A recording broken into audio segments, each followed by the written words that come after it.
Why would Frank Sinatra, a man who could command presidents and gangsters with a single phone call, give Marilyn Monroe a small, white poodle just 2 days before she was found dead? Was it a final, tender gift to a fragile friend?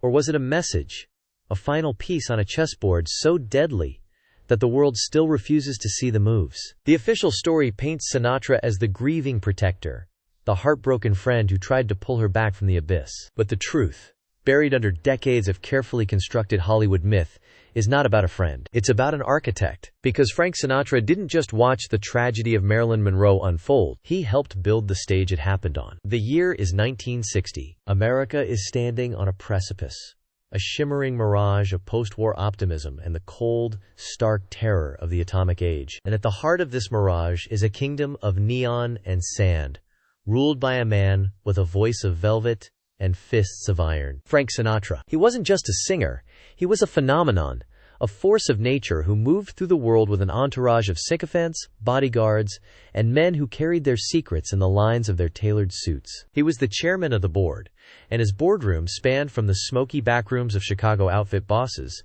to the sun-drenched patios of Hollywood's elite. Sinatra was more than a celebrity. He was a junction box, a human switchboard connecting the three most powerful wires in America: Hollywood, Washington, and the mob. And in 1960, he decided to use that power to build a new American dynasty. He was going to put his friend, the charismatic young senator from Massachusetts, John F. Kennedy, into the White House. It was the ultimate power play, a way to legitimize himself, to step out of the shadows of his underworld connections and into the blinding light of presidential favor. He campaigned tirelessly, hosted fundraisers that dripped with glamour and cash, and called in favors from people the Kennedys could never acknowledge. He made a pact with Chicago boss Sam Giancana, a man whose name was only ever whispered. Sinatra was the go-between, the charming frontman for a dark bargain. Giancana's unions would deliver West Virginia and Illinois for Kennedy. In return, the new administration, specifically the new Attorney General, would look the other way. It was a deal made in hell, brokered by an angel-voiced crooner, and it worked. Camelot was born. At the very same time, another celestial body was orbiting Sinatra's world, a woman so famous she had become more of a concept than a person: Marilyn Monroe. She had just ended her marriage to Arthur Miller, a turbulent union that had left her artistically frustrated and emotionally shattered. She was adrift, fragile, and seeking refuge. She found it in Frank's circle. He offered her protection, a place to hide from the glare of the flashbulbs and the loneliness of her own mind. He moved her into his own neighborhood, introduced her to his powerful friends, and wrapped her in the intoxicating glamour of the Rat Pack. To the outside world, he was her savior. But protection, in Sinatra's world, always came at a price. He was a man of immense loyalty, but also of immense control. He loved broken things, and no one was more beautifully, tragically broken than Marilyn. Their relationship was a storm of passion and fury.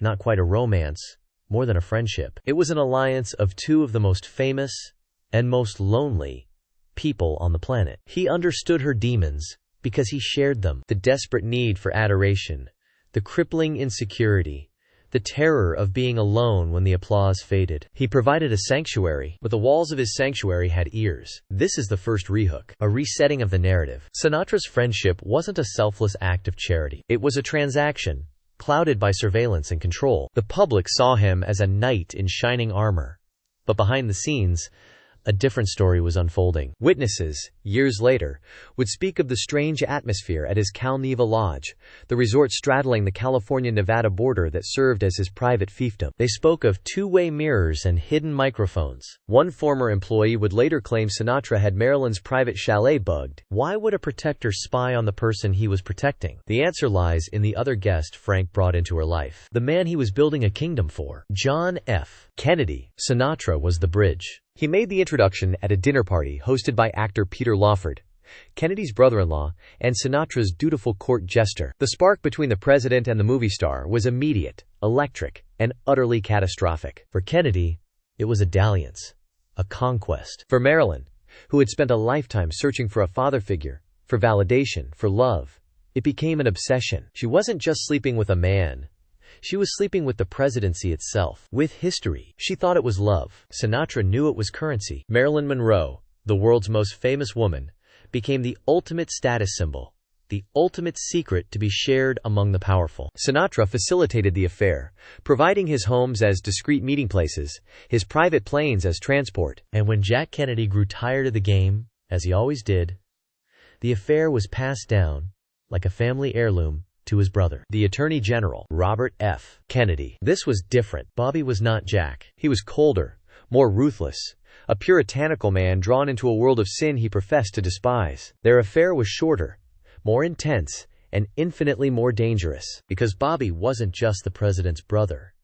He was the nation's top lawman, and he had just declared war on the very men who had helped put his brother in office. His target was organized crime. His number one target, Sam Giancana, the man Sinatra had made a deal with. Suddenly, Frank was in an impossible position. He was a friend of the president, a friend of the Attorney General, and a friend of the mob boss they were trying to destroy. He was walking a tightrope over a canyon, and the wind was starting to howl. And in the middle of that tightrope, with him, was Marilyn Monroe. She knew everything. She knew about the deal with Giancana. She had listened to the Kennedys speak carelessly. Pillow talk about Cuba, about the mafia, about Castro. She kept a small red diary, a little book of secrets where she poured out her heart, her dreams, and her frustrations. To the Kennedys, she was becoming a liability. To the mob, she was becoming an opportunity, a way to get leverage on the brothers who had betrayed them. To J. Edgar Hoover and the FBI, who were watching everyone, she was a national security risk. And to Frank Sinatra, she was a ticking bomb. Here is the second rehook. The narrative widens. This is no longer just a story about a tragic love affair. It is a story of high-stakes espionage, of a Cold War battle being fought not in Berlin or Moscow, but in the bedrooms of Beverly Hills. Marilyn wasn't just a heartbroken actress. She was the unwitting keeper of state secrets, the linchpin in a conspiracy that connected the White House to the criminal underworld. And Sinatra was the man who had placed her there, caught between his loyalty to his friends and his instinct for self-preservation. The tide turned in 1962. The Kennedys, now securely in power, no longer needed Frank. In fact, he had become an embarrassment, his mob ties a political landmine. The ultimate insult came when the president was scheduled to stay at Sinatra's Palm Springs home, a visit Frank had meticulously prepared for, even building a helicopter pad. At the last minute, Bobby Kennedy intervened. The president was advised to stay with the clean, Republican Bing Crosby instead. The message was clear. You are no longer one of us. Sinatra was beyond furious. He was humiliated. He took a sledgehammer and personally destroyed the helipad he had built for his friend. The betrayal cut deep, but it also terrified him. He had vouched for the Kennedys with men like Sam Giancana. He had promised them access and influence. Now the door had been slammed in his face, and he was the one left to answer to the men who did not forgive betrayal. Giancana was reportedly apoplectic, feeling used and discarded. The full force of the Justice Department was coming down on him, led by the brother of the man he had helped elect. And Marilyn was at the epicenter of this fallout. The phone calls started. Frantic, desperate calls to the White House, which were now being ignored. She was being cut loose, and it was driving her to the brink. She called Peter Lawford, crying, threatening to go to the press, to tell everyone everything. She didn't understand the rules of the game. You didn't threaten the most powerful family in the world. Lawford, terrified, relayed these threats to his brother-in-law. The Marilyn problem was escalating. She turned to the only person she thought she could trust, the man who had always been her rock, her protector. She turned to Frank, but the Frank she found in the summer of 1962 was not the same man. He was a man under siege, fighting for his own survival. He was being squeezed from all sides, from the Kennedys who had abandoned him, and from the mob who felt he had failed them. Her desperation, her threats, her instability, they were no longer just a friend's problems. They were a direct threat to his own existence. This brings us to the final, terrifying weekend. Late July 1962. The Cal-Neva Lodge. Sinatra had invited Marilyn up, ostensibly to relax, to get away from the pressures of Hollywood. The truth was far darker. Sources claim Sam Giancana was also there that weekend, staying in a nearby chalet. It was supposed to be a confrontation, or an intervention, a last-ditch effort to control the woman who knew too much. The details of that weekend are a chaotic blur of conflicting reports and hushed whispers. Some say Marilyn was in high spirits. Others say she was a wreck, drugged and barely coherent. There was a party, a fight, an alleged overdose, from which she was brutally revived. She was seen arguing with men in dark suits. By the end of the weekend, she was bundled onto a private plane and sent back to Los Angeles. more broken than ever before. Sinatra's attempt to manage the situation had failed spectacularly. He had brought the fire and the fuse together in his own house, and the explosion was now imminent. He had lost control of her, and in doing so, had lost control of his own fate. This is the third rehook, the final pivot before the end. The role of protector has completely inverted. Sinatra is no longer saving Marilyn. He is trying to save himself from Marilyn. The weekend at the Cal-Neva wasn't a rescue mission. It was a damage control operation, and it had gone horribly wrong. The woman he had introduced to the Kennedys, the woman he had used to cement his own power and influence, had now become a weapon that could be used against everyone, and it was pointed directly at him. He flew back to Los Angeles. The clock was ticking. Everyone knew it. The Kennedys, the mob, Hoover. A decision had to be made about the Marilyn problem. A permanent one. 2 days before her death, Sinatra made one last, strange gesture. He sent her a gift, delivered by Peter Lawford's wife, Patricia Kennedy. It was a small, white Maltese poodle. He named the dog Makoff.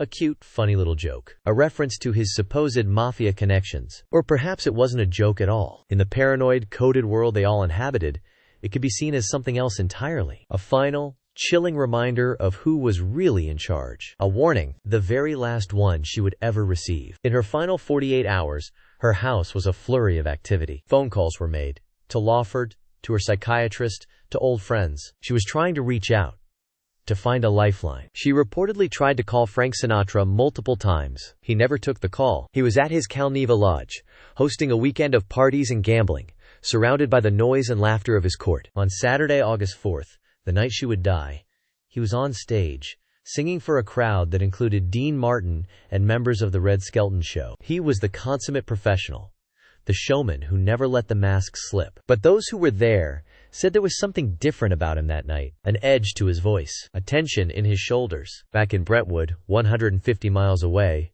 Marilyn Monroe was making her final phone call. It wasn't to the president. It wasn't to the attorney general. It was to the one man she believed, until the very end, was her true friend, her protector, her keeper of secrets. The switchboard at the Cal-Neva Lodge took the call. They told her Mr. Sinatra could not be disturbed. He was entertaining guests. Marilyn hung up the phone. A few hours later, she would be dead. But across the state line, in his palace of glass and secrets, Frank Sinatra received a message just before he went on stage for his final set. He read the note, his face reportedly draining of color. He looked at his piano player and said, "Play something soft. The party's over."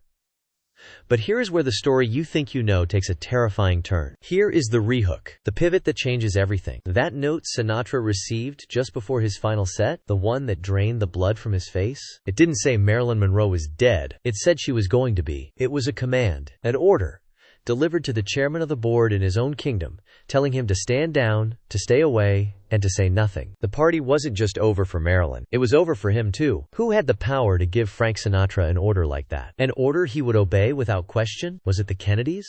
Cutting the final thread? Was it Sam Giancana? Deciding his favorite showgirl had become a liability? Or was it someone else? Someone even Sinatra was afraid of? This is the question that haunts the entire story. Because in that moment, Frank Sinatra, the man who could make presidents and break mobsters, became a prisoner. He didn't just ignore Marilyn's final, desperate calls. He was ordered to. His reaction that night was not one of a man callously ignoring a friend. It was the reaction of a man who had just been handed his own death sentence if he interfered. Eyewitnesses say he abruptly canceled his remaining shows. He barricaded himself in his chalet, refusing to see anyone. He didn't fly to Los Angeles to manage the fallout. He flew to Palm Springs, his desert fortress, and locked himself away. Why? Why run away from the chaos? Because he knew who was coming to clean it up, and he knew he was better off being nowhere near it. To understand the fear that gripped Frank Sinatra, we have to talk about the one thing everyone was looking for, the one thing that terrified the most powerful men in the world. It wasn't just Marilyn's threats to the press. It was tangible. It was a small, red, leather-bound diary. Her infamous red diary.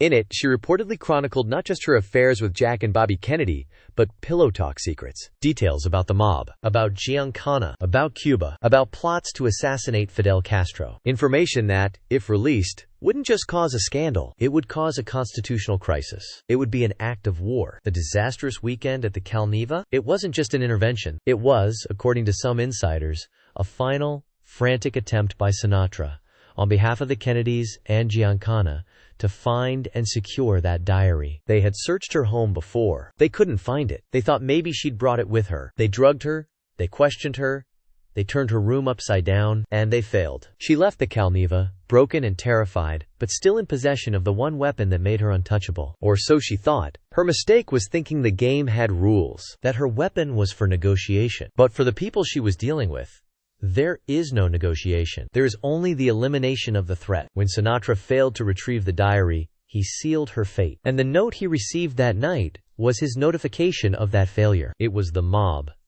or a darker faction of U.S. intelligence working with him, telling him, "You failed. We are stepping in, and you will look the other way." Think about the sheer terror of that position. The man who prided himself on being the nexus of power, the bridge between Hollywood glamour, Washington, D.C. politics, and the Las Vegas underworld, was now being crushed between all three. The Kennedys, who he had helped elect, couldn't protect him. The mob, who he had served, wouldn't protect him. He had introduced Marilyn to the power players, and in doing so, he had created a monster of their own making, a beautiful, tragic, volatile woman who held the secrets of an empire in a little red book. So what really happened on August 4th, 1962? The official story is a sad, simple tale of suicide. But the details don't add up. Her housekeeper, Eunice Murray, gave conflicting timelines to the police, changing her story multiple times. The first police officer on the scene, Sergeant Jack Clemens, reported that the room felt staged. He saw the housekeeper washing bedsheets when he arrived. He noted there was no glass of water by the bed, which Marilyn would have needed to swallow the 40-plus pills found in her system. Her body was found nude,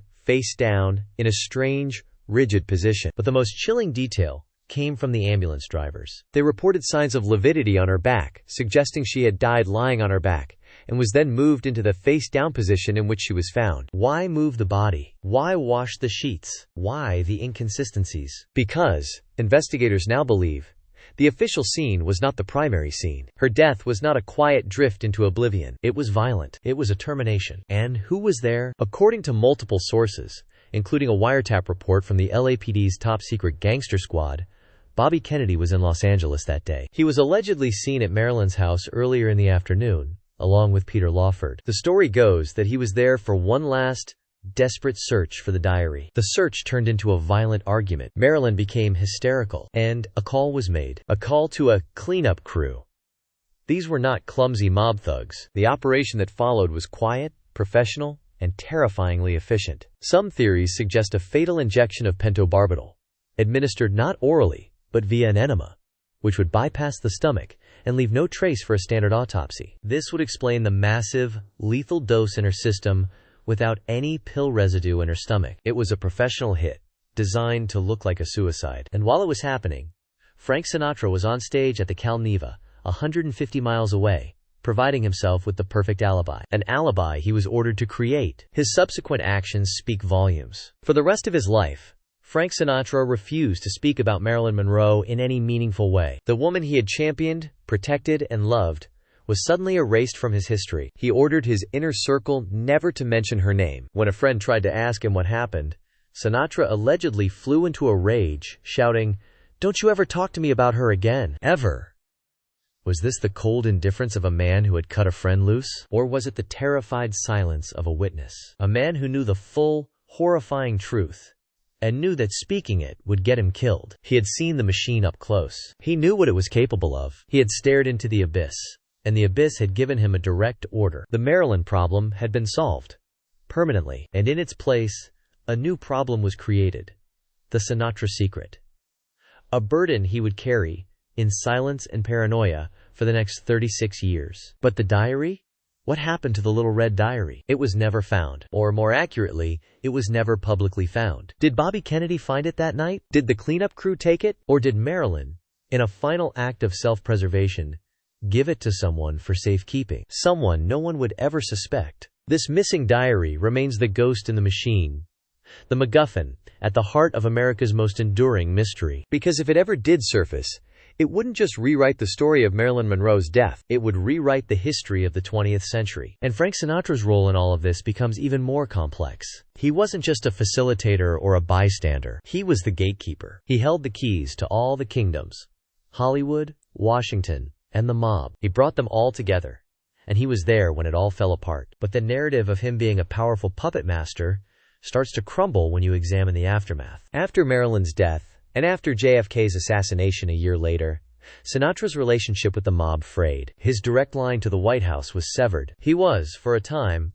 a man without a country, adrift between the worlds he once commanded. Did they blame him? Did Sam Giancana hold him responsible for failing to control Marilyn and retrieve the diary? Did the new powers in Washington see him as a relic of a compromised and dangerous administration? He was forced to sell his interest in the Cal-Neva Lodge, the very place where the final act began, after Giancana's presence there was made public. He was squeezed out. The man who was once the most useful asset to both sides had become a liability to everyone. His silence on Marilyn wasn't just about protecting himself from what he knew. It was penance. It was the price of his survival. He kept their secrets, and in return, they let him live and sing. The music played on, but the party was over. The bright, hopeful lights of Camelot had been extinguished, one by one, and perhaps the first flicker, the first sign of the coming darkness, was the death of one lonely woman in a Brentwood bedroom. She was the ghost at the banquet of American power, a beautiful, tragic secret they tried to bury, but who has haunted them ever since. What we are left with is a mosaic of maybes, a collection of whispers, redacted files, and the terrified silence of powerful men. Sinatra took his secret to the grave. The Kennedys took theirs. The men in the shadows vanished back into them. All of the key players in Marilyn's final hours are gone now, leaving only echoes and a story with no final chapter. A story where the victim is forever beautiful, and the villains are forever faceless. The truth of what happened on August 4, 1962, is not buried in a missing diary. It's buried in the very foundations of the institutions we're taught to trust. It's a testament to how far the powerful will go to protect themselves, and how completely a life can be erased and rewritten to serve a narrative. Marilyn Monroe wasn't just a movie star who died too young. She was a casualty of a secret war, fought in bedrooms and backrooms, between the most powerful forces of the 20th century. In the end, her death is like the city she called home. From a distance, it's all glamour and light. But get closer, and you see the cracks in the pavement, the darkness in the alleys, the secrets hidden just beneath the surface. Some stories are written in Klieg lights for the world to see. Others, the most important ones, are whispered on the boulevard at midnight, and they never truly go away. The boulevard is long, and every intersection holds another story, another ghost, another mystery waiting to be told. To continue the journey down these haunted streets and uncover the hidden histories of the City of Angels, subscribe to Boulevard_of_Monroe. The ghosts are waiting.